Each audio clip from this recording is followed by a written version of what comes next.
Assalamu alaikum. Welcome back to my channel. My name is Laiba and I am studying biology. So आज हम अपने lecture में nucleic acid पढ़ेंगे. Second last topic है. Then we have conjugate molecule. So let's begin. Okay. So nucleic acid, DNA, RNA आपने सुना तो होगा और आप लोगों ने 9th क्लास में पढ़ा होगा DNA, RNA के बारे में. तो ये वही है. ठीक है. फ्रेडरिच मीचर एक स्विस फिजिशियंस थे. इन्होंने इसको आइसोलेट करा था फ्रॉम अ पस सेल. ठीक है. पस सेल में से न्यूक्लिक एसिड को आइसोलेट करा था एक स्विस फिजिशियन ने. ठीक है. ये जो है बहुत ही डिफरेंट था अदर बायोमोलिक्यूल से. ठीक है. देयरफॉर इसका नाम उन्होंने न्यूक्लियन रख दिया. फिर इसमें उन्होंने देखा कि इसमें जो है एसिडिक प्रॉपर्टीज भी हैं. फिर न्यूक्लियन का नाम न्यूक्लिक एसिड रख दिया गया और अभी तक इसको न्यूक्लिक एसिड के नाम से बुलाते हैं. ठीक है. फिर बोलते थे न्यूक्लिक एसिड और पॉलीमर है न्यूक्लिक एसिड और इसका मोनोमर है न्यूक्लियोटाइड. ठीक है. 5 sugar based compound called nucleotide. मतलब न्यूक्लियोटाइड के अंदर 5 कार्बन शुगर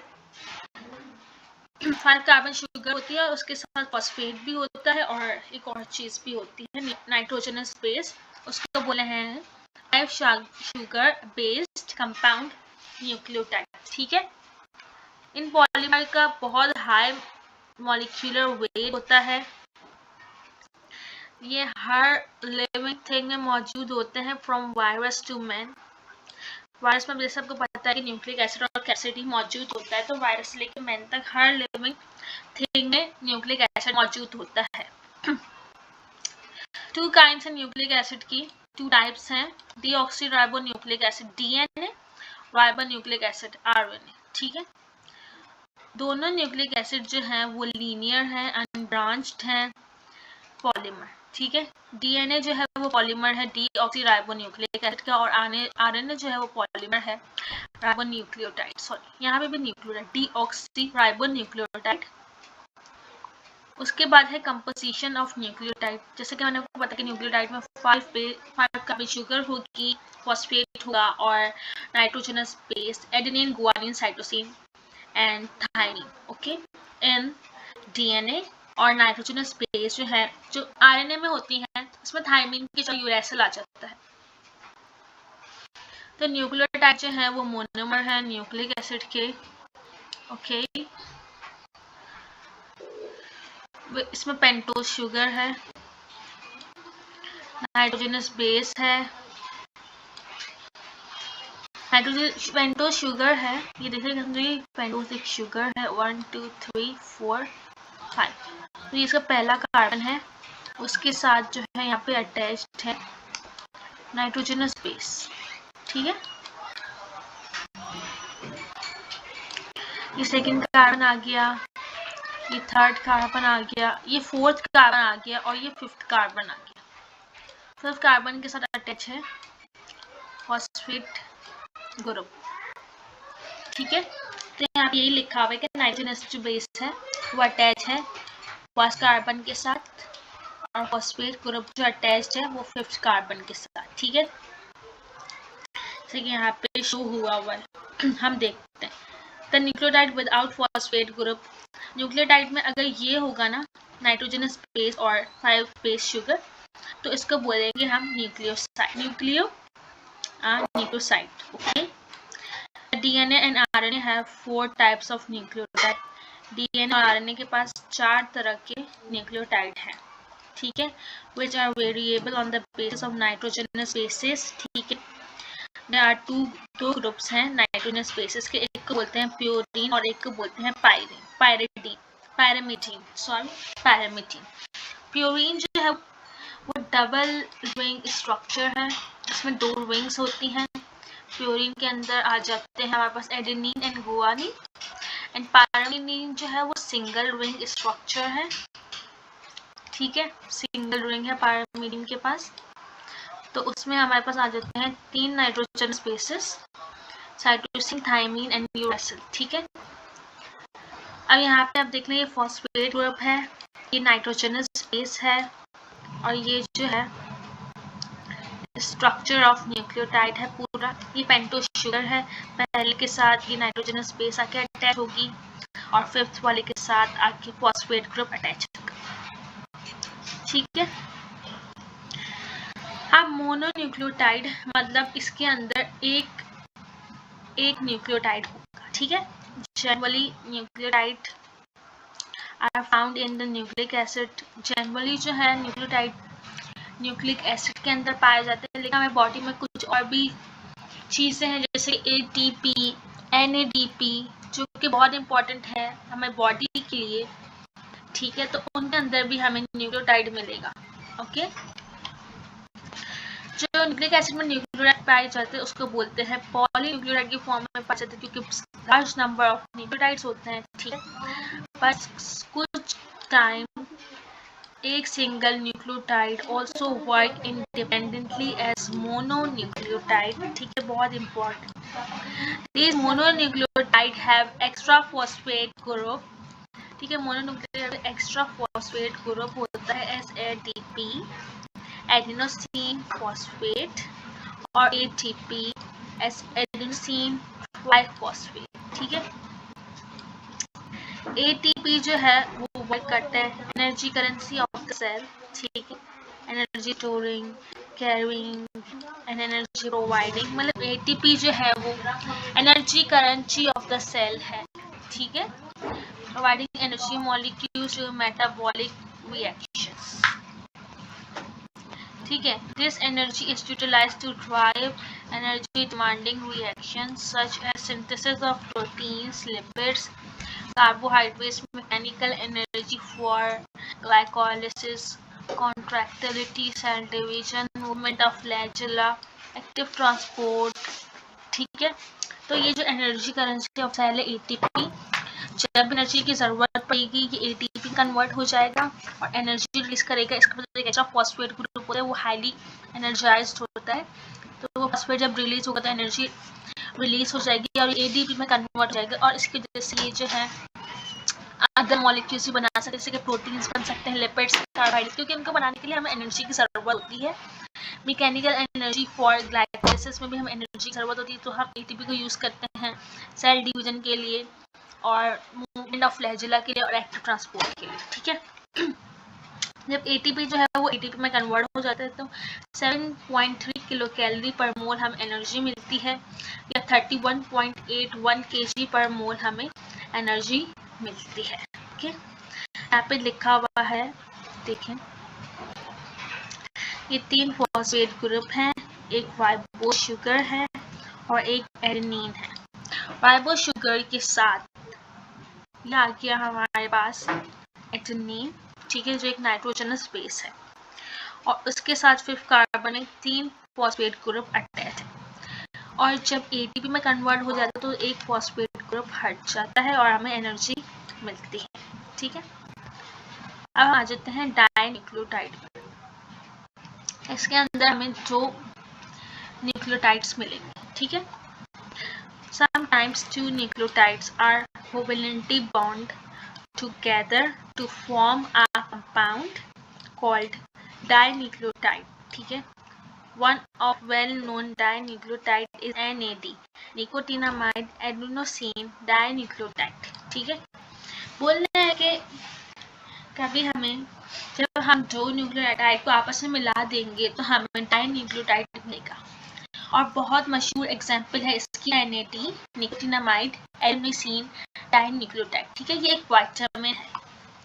निकोटीन जो है वो एक विटामिन है जो अटैच हो जाता है आगे these 2 न्यूक्लियोटाइड के साथ NAD में।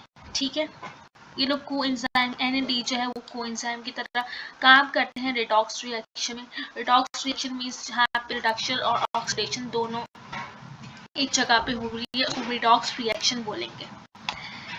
ये कैरी करता है 2 इलेक्ट्रॉन्स, 2 H पॉजिटिव प्रोटॉन्स और एनर्जी। इसके बहुत मशहूर एग्जांपल्स NaDH2 and FADH2। ठीक है, यहाँ पे स्ट्रक्चर भी दिया है। ठीक है, ये एडेनिन आया है, और ये जो है हमारे पास ये भी हमारे पास राइबोज शुगर है, फॉस्फेट, हमारे पास 2 न्यूक्लियोटाइड्स हैं और ये निकोटीनामाइड आपके विटामिन इनके साथ अटैच हो गया है। तो ये स्ट्रक्चर है डाइन्यूक्लियोटाइड का। नेक्स्ट टॉपिक है फॉर्मेशन ऑफ फॉस्फोडाइस्टर बॉन्ड। ठीक है, जब दो मोनोमर आपस में कंबाइन होते हैं तो उनके दरमियान एक बॉन्ड बनता है, एक लिंकेज बनता है, जो हमें पढ़ा है कार्बोहाइड्रेट्स, लिपिड्स, प्रोटीन्स में। तो जो बॉन्ड बनती है तो न्यूक्लियोटाइड के दरमियान को बोलते हैं फॉस्फोडाइस्टर बॉन्ड। ओके, ये बहुत ही इंपॉर्टेंट बॉन्ड है, ये बैकबोन होती है डीएनए और आरएनए स्ट्रैंड का। तो अब हम इसके अंदर पढ़ेंगे जो भी डिटेल्स होगी। So let's begin.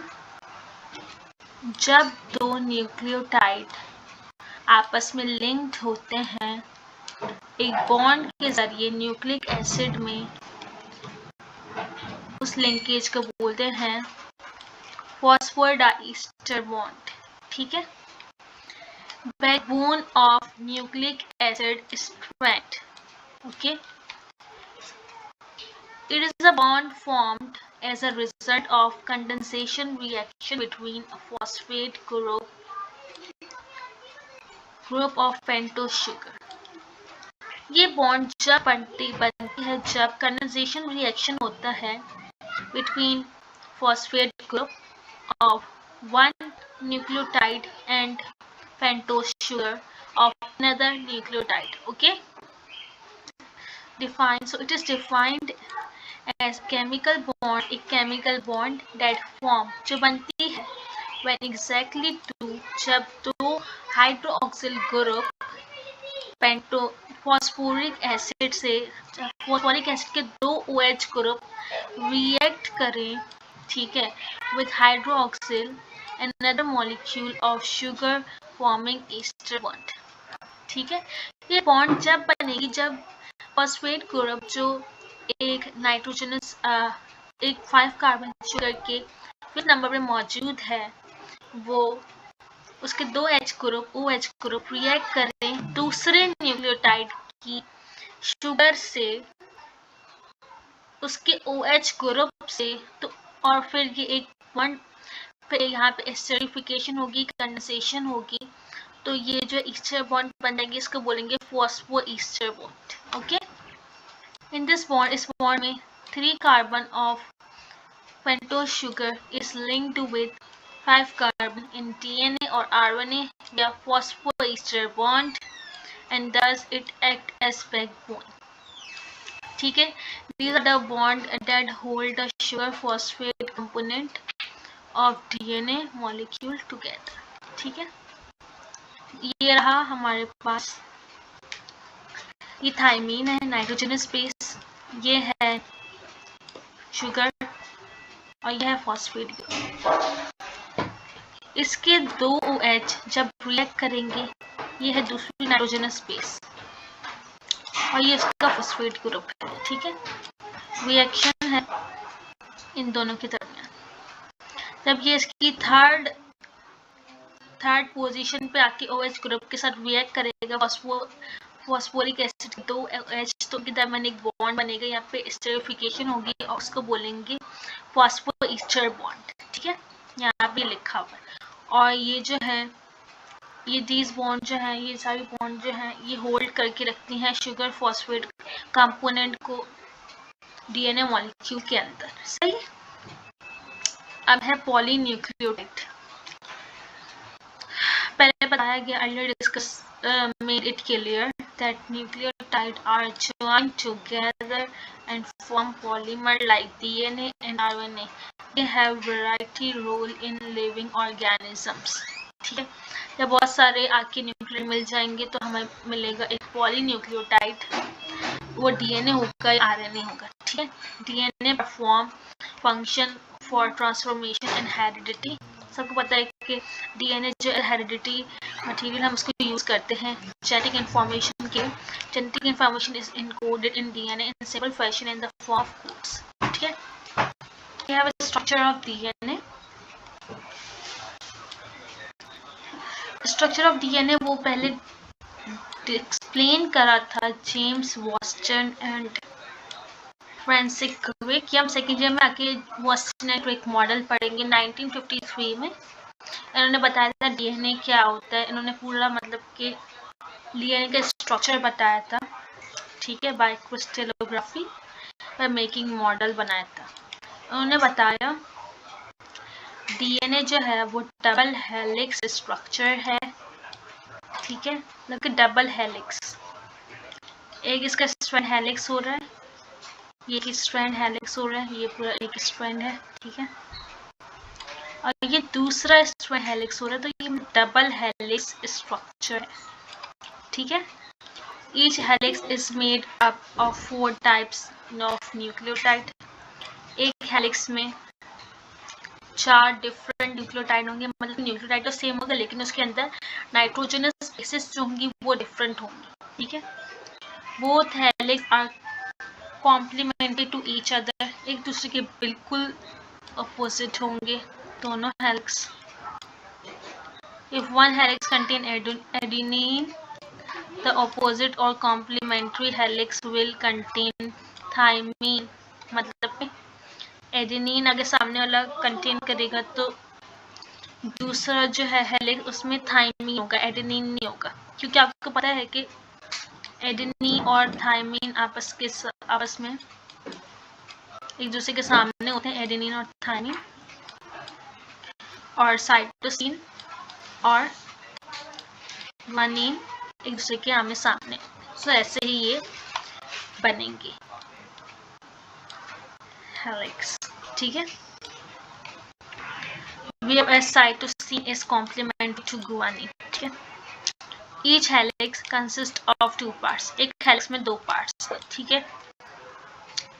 हेलिक्स का जो ये हिस्सा इसमें होगी नाइट्रोजनस बेस और शुगर, और जो है शुगर होगी या फॉस्फेट होगा ये वाले में, क्योंकि जो ये निकली हुई है बीच में ये बेसिस है, तो ये इसके 2 पार्ट्स हैं, एक ये वाला पार्ट है और एक ये वाला पार्ट है, ठीक है।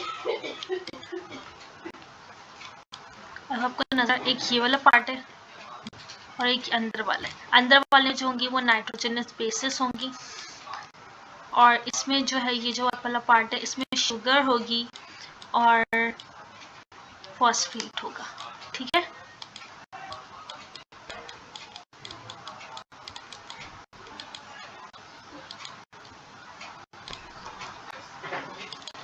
देन ये लिखा हुआ each helix consists of 2 parts, upright made up of deoxyribose sugar and phosphate, rung जो है वो made up of nitrogenous bases, this is called rung, okay. Both helix are held together by hydrogen bond, दोनों helix जो है held है hydrogen bond के जरिए, hydrogen bond, यहाँ पे हाइड्रोजन बॉन्ड होगी, due to which zipping and unzipping of both helix occur by making and breaking of hydrogen bond. अगर इसको अनजिप करना है तो हाइड्रोजन बॉन्ड तोड़ देंगे, दोनों अलग स्ट्रैंड हो जाएंगे, ठीक। Whereas other chain और यहाँ पे लिखा हुआ है both helix are opposite in direction, दोनों opposite in direction है, ठीक है। एक में यहाँ पे अगर एडेनिन होगा, ठीक है, और यहाँ पे थाइमीन होगा, तो दूसरी में यहाँ पे थाइमीन होगा और यहाँ पे होगा एडेनिन, दोनों बहुत ही अपोजिट एक दूसरे के चल रहे हैं, ठीक है। देन ये लिखा हुआ that is one chain run from 5 to 3, मतलब पोजीशंस हैं जो शुगर की, एक जो है वो रन कर रही है 5 to 3 क्यू मतलब डाउनवर्ड, और दूसरी रन करेगी 3 to 5 मीन्स अपवर्ड, ठीक है। And the other chain one from 3 to 5 upward direction, distance है दोनों हेलिक्स के दरमियान वो रिमेन सेम ही रहेगा एक एंड से लेकर दूसरे एंड तक। ये जो हेलिक्स है, ठीक है, इनके दरमियान जो डिस्टेंस है वो सेम ही रहेगा बीच का, और वो जो होता है वो 20 एंगस्ट्रॉन होता है। Each turn off duplex consist of 10 base pair. एक टर्न जो है, ये जो पूरा टर्न, इसमें है 10 बेस, 5 इसमें 5 इसमें, तो ये हो गया 10। ओके, तो ये था हमारा डीएनए के बारे में। अब हम पढ़ेंगे जीन क्या होता है, व्हाट इज जीन। ठीक है, we know now that DNA is hereditary material. It carries genetic information from parents to offspring in the form of genes. ठीक है, ये तो कॉमन बात है। A gene is a part of DNA. Gene जो है DNA का part है, which has information to synthesize a protein. उसका इंफॉर्मेशन होती है और उससे प्रोटीन्स बनते हैं, which will work as enzyme, और फिर वो प्रोटीन एंजाइम की तरह काम करते हैं। ठीक है, it is a functional unit of hereditary material. Functional unit of hereditary material, ये बहुत इंपॉर्टेंट बात है, आप इसको हाईलाइट ही कर दें, इसको याद रखें कि हेरिडिटरी मटेरियल का फंक्शनल यूनिट क्या है, तो वो जीन है। ठीक है, the gene give instruction for developing characters like eye, hair, colour by producing enzymes. Gene जो है वो इंफॉर्मेशन प्रोवाइड करते हैं, इंस्ट्रक्शन देते हैं कैरेक्टर्स को डेवलपमेंट करने के लिए ड्यूरिंग एम्ब्रियो स्टेज, या जब एक जो है बेबी बॉर्न डेवलप हो रहा होता है कि आई को कौन सा कलर देना है, हेयर को, वो सब जो है वो जीन्स ही करते हैं। ठीक है, genetic information flow in the cell from DNA to mRNA then cytoplasm in step for protein synthesis. अब यहाँ पे ये आ गया कि डीएनए एक जो है इंफॉर्मेशन है, उसे प्रोटीन कैसे बनेंगे, तो वो पूरा प्रोटीन सिंथेसिस का यहाँ पे प्रोसेस डिस्क्राइब किया हुआ है। ठीक है, कि कैसे इंफॉर्मेशन जो है वो डीएनए से फिर एमआरएनए में जाती है और फिर एमआरएनए से साइटोप्लाज्म में जाके प्रोटीन बनता है। तो वो उसमें 2 स्टेप्स हैं, एक होती है ट्रांसक्रिप्शन और सेकेंड इज ट्रांसलेशन। ट्रांसक्रिप्शन में क्या होता है कि हमारे पास आरएनए जो होता है वो 3 टाइप्स के होते हैं, एमआरएनए, टीआरएनए और आरआरएनए। ठीक है, एमआरएनए मींस मैसेंजर आरएनए। ठीक है, हमारा एमआरएनए जो है वो साइटोप्लाज्म में मौजूद होता है और फिर जो है ये डीएनए से इंफॉर्मेशन लेता है, तो उस प्रोसेस को बोलते हैं ट्रांसक्रिप्शन। अब ये एमआरएनए जाके अपनी इंफॉर्मेशन आरआरएनए या टीआरएनए को देता है, फिर उसी में से इंफॉर्मेशन ट्रांसलेट होके एंटीकोडॉन की वजह से प्रोटीन्स बनते हैं, राइबोसोम्स बनते हैं, तो उस प्रोसेस को बोलते हैं ट्रांसलेशन। ठीक है, तो ट्रांसलेशन में खबर इन this step the information of genes is copied in the form of RNA, that is mRNA, which carries information from nucleus to the ribosome in the form of genetic information। जो है वो हमें genetic codes की वजह से की तरीके से ट्रांसफर की जाती है। ठीक है, तो जेनेटिक कोड्स वगैरह जो है हम एक और चैप्टर उसमें बहुत डिटेल से ये प्रोसेस समझाया गया है, उस चैप्टर में मैं आपको बताऊंगी जेनेटिक कोड्स क्या होता है। ठीक, then we have translation. In this step mRNA attach to ribosome, mRNA जाके राइबोसोम से अटैच हो जाता है। बाकी 2 अदर टाइप्स ऑफ आरएनए जो टीआरएनए और आरआरएनए, ठीक है, ट्रांसलेट करते हैं इंफॉर्मेशन आरएनए की in the specific sequence of amino acid which help to synthesize the proteins. ठीक है, यही था। फिर है हमारे पास न्यूक्लिक एसिड आरएनए। ठीक है, आरएनए जो एक पॉलीमर है न्यूक्लियोटाइड का, जैसे हमने पहले डिस्कस किया हुआ है, पॉलीमर ऑफ राइबोन्यूक्लियोटाइड। ठीक है, the nucleotide containing ribose sugar and one the nitrogenous base adenine, guanine, cytosine and uracil. It means instead of thymine contain nucleotide of uracil. ठीक है, इसी को बताइए आरएनए जो एक पॉलीमर है जो कि न्यूक्लियोटाइड से बना हुआ है, राइबोन्यूक्लियोटाइड, उसके अंदर शुगर भी होगी, फॉस्फेट भी, नाइट्रोजनस बेसिस भी होंगे, लेकिन नाइट्रोजनस कौन सी होंगी basis, adenine, guanine, cytosine. Uracil नहीं, यूरेसिल होगी, थाइमिन नहीं होगी। ठीक है, डीएनए जो है वो हेरिडिटरी मटेरियल है, while आरएनए जो है वो प्रोटीन सिंथेसिस में हेल्प करता है, इसलिए वो तीन तरीके के आरएनए बॉडी में मिलते हैं। सेल में मिलता है। Number 1 is messenger RNA, very important RNA, क्योंकि यही ट्रांसक्रिप्शन में हेल्प करता है। ठीक है, सिंगल स्ट्रैंडेड है, इसकी लेंथ डिपेंड करती है साइज ऑफ जीन पे। ठीक है, contain information in the form of genetic code, codon. These codon are basically triplets of nucleotide of mRNA which encode one amino acid. It is about 3 to 4% of total RNA in the cell. ठीक है, यहाँ पे codon का थोड़ा सा overview दिया हुआ है कि 3 जो है न्यूक्लियोटाइड्स जो है वो आपस में मिलेंगे तो एक कोडॉन बने, तो बोलते हैं कोडॉन। ये एक न्यूक्लियोटाइड है, ये दूसरा है और ये तीसरा है। इंफॉर्मेशन कोडॉन की फॉर्म में जाती है, ये फिर आगे दूसरा कोडॉन। ठीक है, अब ये जो एक कोडॉन है ये पूरा एक अमीनो एसिड को इनकोड करेगा। ठीक है, इससे फिर एक अमीनो एसिड बनेगा, दूसरे कोडॉन से दूसरे, अब फिर ऐसे करके राइबोसोम बने, इससे फिर ऐसे करके अमीनो एसिड का फिर हमारे पास बन जाएंगे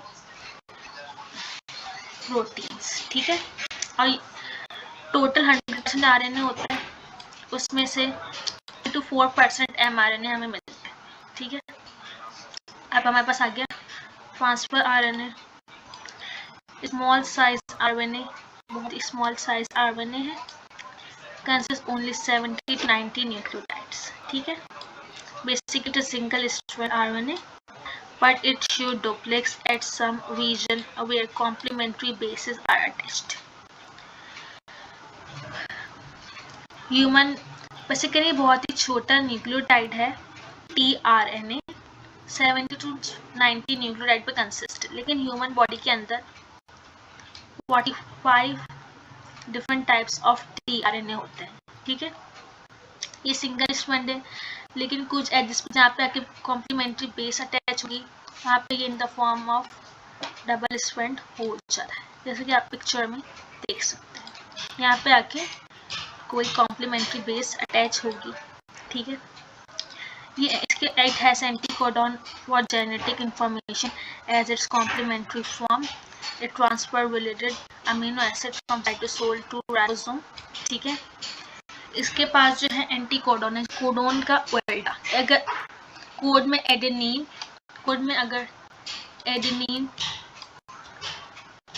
यूरेसिल और फिर साइटोसिन होगा तो ये एंटीकोडॉन, मतलब इसके पास ये इंफॉर्मेशन राइबोसोम को भेजेगा, वो होगी उसमें होगी थायमीन और thymine uracil, adenine and guanine. In the form of this ये tRNA इंफॉर्मेशन भेजेगा और ये जो होगी कोड में होगी। ठीक है, ये यहाँ पे लिखा हुआ है, और ये जो है कैसे रिश्ते है, मतलब कि तो ये साइटोसोल से, मतलब साइटोप्लाज्म से ये राइबोसोम को इंफॉर्मेशन भेजता है। ठीक है, इन द फॉर्म ऑफ एंटीकोडॉन। ठीक है, ये जो 16 नंबर है पर ह्यूमन बॉडी के अंदर 45 डिफरेंट टाइप्स ऑफ tRNA पाए जाते हैं और 100 में से 10 to 20% tRNA होता है, 3 to 4% mRNA होता है, बाकी जो है लार्ज अमाउंट जो RNA की है वो राइबोसोमल RNA है। ठीक है, ये राइबोसोम के अंदर ही प्रेजेंट हो जाता है, इसकी लार्जेस्ट साइज है, सारे RNA में सबसे ज़्यादा लंबा जो है लार्ज जो है वो rRNA है। 80% of total RNA in a cell is rRNA. It is involved in peptide linkage during protein synthesis. ठीक है, ये जो है कुछ पेप्टाइड लिंकेज के लिए काम आता है, जब एक अमीनो एसिड दूसरा अमीनो एसिड से कनेक्ट होगा तो एक पेप्टाइड लिंकेज बनेगा, जो भी लिंकेज बनाते हैं उसको बोलते हैं rRNA। ठीक है, तो मैं टॉपिक यहीं तक था। तो हमारा लास्ट टॉपिक है कॉन्जुगेट मॉलिक्यूल। ठीक है, कॉन्जुगेट मॉलिक्यूल होता क्या है? ठीक है, कॉन्जुगेट मॉलिक्यूल देखो जैसे कि दो बायोमॉलिक्यूल्स हैं, फर्स्ट के लिए कार्बोहाइड्रेट है और दूसरा बायोमॉलिक्यूल जो है ये फर्स्ट के प्रोटीन्स है। जरूरी नहीं है यही हो, और भी हो सकते हैं। ये दोनों आपस में ये लोग प्राइमरली कंबाइन होंगे और एक स्ट्रक्चर बना लेंगे या एक मॉलिक्यूल, तो उसको बोलेंगे ग्लाइकोप्रोटीन, तो ये जो मॉलिक्यूल बना है इसको बोलेंगे कॉन्जुगेट मॉलिक्यूल। ठीक है, conjugate molecule are formed when biomolecule of two different group combine chemically with each other acting as one unit। इनके एग्जाम्पल हैं glycolipid, glycoprotein, lipoprotein, nuclear protein. Okay, तो पहले हमें दिया ग्लाइकोलिपिड, इसको सेरिब्रोसाइड भी बोल सकते हैं। कि सेरिब्रोसाइड, आपको सेरिब्रो से कोई पता चला, सेरिब्रम मतलब कि ये हमें ब्रेन में मिले। ठीक है, ब्रेन। ठीक है, these are conjugated of lipids and carbohydrate। जब लिपिड और कार्बोहाइड्रेट आपस में मिलेंगे तो ग्लाइकोलिपिड बनेगा या सेरिब्रोसाइड। इनको सेरिब्रोसाइड भी बोल सकते हैं because they are present in white matter of brain and myelin sheath of nerve fibre. क्योंकि ये ब्रेन में व्हाइट मैटर ऑफ ब्रेन में व्हाइट मैटर और ग्रे मैटर भी होता है। बहुत अच्छा चैप्टर है सेकेंड ईयर में, उसमें हम ब्रेन को डिटेल में पढ़ेंगे। तो उसमें व्हाइट मैटर के अंदर सेरिब्रोसाइड मौजूद होते हैं और myelin sheath of nerve fibre. Nerve fibre की जो माइलिन शीट है जो न्यूरॉन्स में होती है ब्रेन में, उनमें ये मौजूद होते हैं। These are also found in inner membrane of chloroplast। Chloroplast की इनर मेम्ब्रेन में मौजूद, क्योंकि हमें पता है कि कोई न्यूरॉन सिस्टम नहीं होता प्लांट्स के अंदर, केमिकल सिस्टम नहीं होता, केमिकल कोऑर्डिनेशन नहीं होती है, जिसकी वजह से क्लोरोप्लास्ट के अंदर ये सेरिब्रोसाइड या ग्लाइकोलिपिड्स हमें मिलेंगे।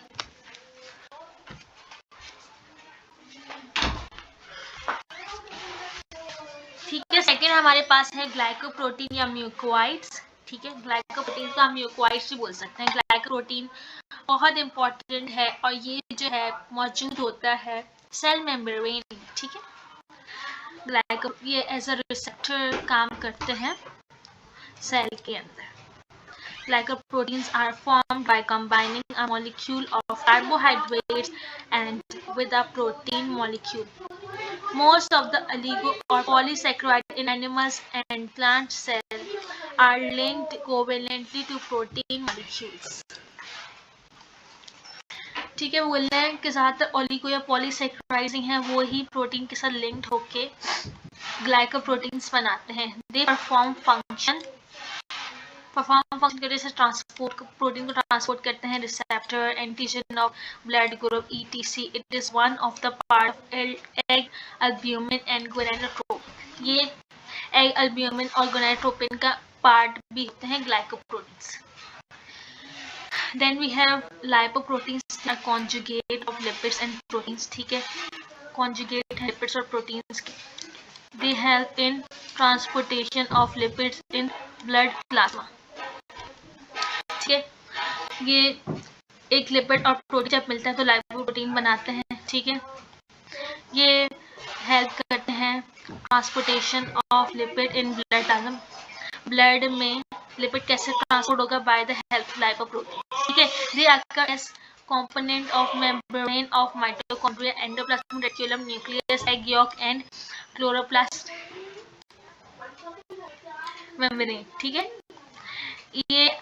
ये होते हैं component of membrane of mitochondria में ऐसे कंपोनेंट मौजूद होते हैं, एंडोप्लाज्मिक रेटिक्यूलम में भी, न्यूक्लियस में, एग यॉल्क में भी एंड क्लोरोप्लास्ट मेम्ब्रेन में भी। ये भी ज्यादातर मेम्ब्रेन में मौजूद होती है। लाइपोप्रोटीन हमें पता है कि cell membrane made up of lipoprotein, lipids and proteins, ये वो ही है। ठीक है, then we have nuclear protein. Nuclear protein are found simple basic protein and nucleic acid है। जैसे कि आपको पता है कि हमारे पास एक प्रोटीन, डीएनए और प्रोटीन से यहाँ पास क्रोमोसोम्स बनते हैं, तो ये वही है nuclear proteins. They are main component of chromatin material, chromosome and ribosome. ये मेन कंपोनेंट है chromatin material of chromosome and ribosome. That's it, that's what today. हमारा चैप्टर कंप्लीट हो गया है पूरा। ठीक है, ये इसकी एक्सरसाइज है, मतलब इसकी एमसीक्यूज हैं। ठीक है, अगर आप चाहते हैं कि मैं जो है एक्सरसाइज सॉल्व कर रहा हूँ आप लोगों को, तो let me know in the comment section कि मैं एक्सरसाइज सॉल्व कर रहा हूँ या मैं कोई और चैप्टर स्टार्ट कर दूँ। वैसे स्टार्ट करने वाले सेकंड चैप्टर जो है एंजाइम्स, ये बहुत चैप्टर छोटा है, ये विदिन 2 लेक्चर्स हमारा निकल जाएगा, विदिन 2 वीडियोस।